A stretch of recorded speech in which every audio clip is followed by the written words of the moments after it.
If you've been struggling to lose fat, you don't like what you see in the mirror, and you don't feel confident in yourself, this is the video for you. Trust me, I've been there myself, and I'm about to show you exactly what I did during my own transformation to lose 70 pounds of fat and go from over 30% body fat to 12% body fat. Most coaches will never give you this kind of information laid out step by step like this for free. But in today's video, that's exactly what I'm going to do. I'm going to lay it out for you step by step so you can leave this video having 100% clarity and how to lose fat, but more importantly, keep it off for the rest of your life. The very first step in this is setting yourself a clear target, because most people will just say, I want to lose fat. Yeah, okay, but how much and by when? The best way to set your goal is to picture what you actually want to look like. For most guys, the body fat percentage you'll aim for will be around 12 to 15%. You'll look great there, you'll have optimal hormone health, and it's good for health. Some guys it'll be 10%, some guys it'll be 20%.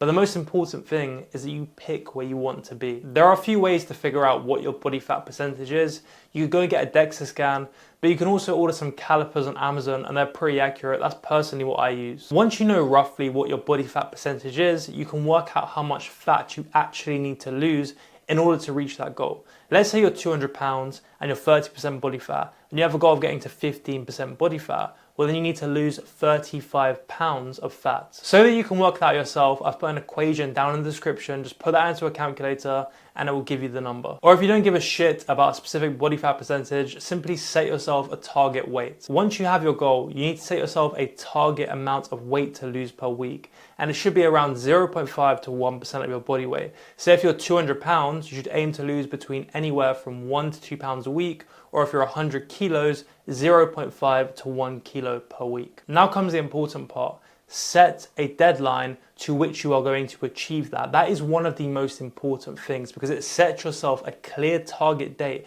If you just say, I'm going to lose 35 pounds, by when? Next month, next year, 10 years? Set yourself a date to where you want to achieve that. Using the same example as before, if you were 200 pounds and you wanted to be 165 pounds and you were aiming to lose 2 pounds of fat per week, that would take you 17 and a half weeks. So open your notes app right now. Actually, no. Comment down below your current weight, your target weight, and when you want to do it by. Make it visible to others so that you're somewhat accountable. There are also 2 metrics you need to be tracking. Firstly, weigh yourself every single morning at the same time, and then take a weekly average of your weight. Second to that, take a picture every single Sunday in the same lighting from the front, back, and side. That is going to give you hard evidence of progress when sometimes you don't really see it because you're seeing yourself in the mirror 10 or 20 times a day. By the way, before I go any further, if you want my own macro-friendly recipes and a workout program I still use to this day, click the second link in the description and get my free fat loss Kickstarter blueprint. Again, that's free, so make sure you go and get that after this video. With that being said, now that you have your target weight and your deadline, let's move on to the most important aspect and the biggest driver of fat loss, your nutrition. When most people set out to lose fat, first of all, they say, okay, I'm just gonna eat a bit healthier. No, that is a surefire way to leave you frustrated and fat for years. So this is what you need to do instead. Take your body weight in pounds and multiply it by 13, or take your body weight in kilos and multiply that by 26. That's going to be your base daily caloric intake. Then you're going to set your protein target by multiplying your body weight in pounds by 1 or your body weight in kilos by 2.2. That is how much protein you should aim to eat every single day. And it's so important you stick to that because 1, protein keeps you full, but secondly and more importantly, it protects your muscle tissue whilst you're in a calorie deficit, which ensures your body burns fat for fuel and not muscle. Nutrition is where most people fail because they try and adhere to some ridiculous diet, or even worse, they go for one of the fad diets like keto or carnivore. Just stick to the 80-20 approach, where 80% of your daily calorie intake is coming from single ingredient whole foods and 20% of your daily calorie intake is coming from wherever you like. Now, when it comes to tracking your calories, you have 2 options. The first option, let's say you're someone who likes to eat different things every single meal and every single day, is manually inputting what you're consuming into MyFitnessPal. That's pretty time consuming. Some people can do it, some people can't. But the second option, the one that I prefer and the one that I give to my clients, is setting yourself sort of like a menu. So you have 10 or 20 go-to meals that you're going to eat throughout your fat loss journey. You can code those into MyFitnessPal, and then when you eat one, you simply click on it and it will automatically log for you. Eventually, you're going to get to a point where meticulous tracking is a lot less necessary. But trust me, one of the main reasons that you are fat, one of the main reasons that I was fat, is because you have no idea what you're consuming. So it's vital that you start tracking so you can start learning what you're actually putting into your body. The absolute best way to diet is to eat meals that you enjoy, that you look forward to, and that you can eat every single day without getting bored. For whatever reason, a lot of people think the way people get in shape is through eating spinach, kale, and chicken breast for every meal. But that's just absolute bollocks. You can eat meals exactly like the ones you see on the screen right now. That's right, burgers, baked oats, tiramisu, and get in great shape. That's the way I structure my diet because I want to actually enjoy the food that I eat whilst being in great shape. Once you know what and how much you're going to eat, I strongly suggest that you implement a restrictive eating window. That's a period of time between 8 and 12 hours every single day where you're going to consume your calories. I used to struggle with late night snacking so much, and something I've found through coaching others is that most people do. So it's in your best interest to set your eating window to stop 3 hours before you go to sleep. So let's say you go to bed at 10 p.m. Set your eating window from 9 a.m. to 7 p.m. That way it completely eliminates late night snacking. And let's say you go over that window once a week. That's still 6 days where you're not getting those late night calories in. That way you're going to be saving thousands of calories across weeks and months. Also, utilize caffeine. Not only does it give you energy, but it's also an appetite suppressant. So if you find yourself getting hungry between breakfast and lunch, have a coffee and it genuinely helps so much. And here's a big one. I want you to take the word cheat meal out of your vocabulary. It's just an excuse to indulge in gluttony. Look, if your diet is structured in a way where you feel like you have to have cheat meals and cheat days, then that is not the right diet for you because you are never going to be able to stick to it for long term enough to see results. And even if you do, you're not going to be able to maintain it for the rest of your life. So you're going to be bouncing up and down in weight until you're dead. When it comes to alcohol, while you are trying to lose fat, you need to cut it out. There is no benefit to it whatsoever. It wrecks your sleep, spikes cravings and hunger, kills your progress. And the best choice I've ever made was stopping drinking. And even if you just cut back, it will change your life. Now, the third part of this is training. And a trap that I fell into really early on was focusing on cardio strictly. And all that did was make me tired, burned out, and weak. I need you to understand this. Your training should be focused around building muscle. If all you want to do is lose fat, you can do that by being in a calorie deficit. But 99% of guys don't want to be soft and skinny. So I'm guessing you want to have broad shoulders, a chest that fills out a shirt, and arms that don't look like sticks. So here is the most efficient training setup. And you have two options here. If you want to train 4 times a week, you can do an upper lower split. And if you're someone that likes to train 3 times a week, you can do push-pull legs. Each week you should aim to hit your major muscle groups being your legs, back, chest, and shoulders with 15 sets per week, and your minor muscle groups being your biceps, triceps, and calves with around 8 sets per week.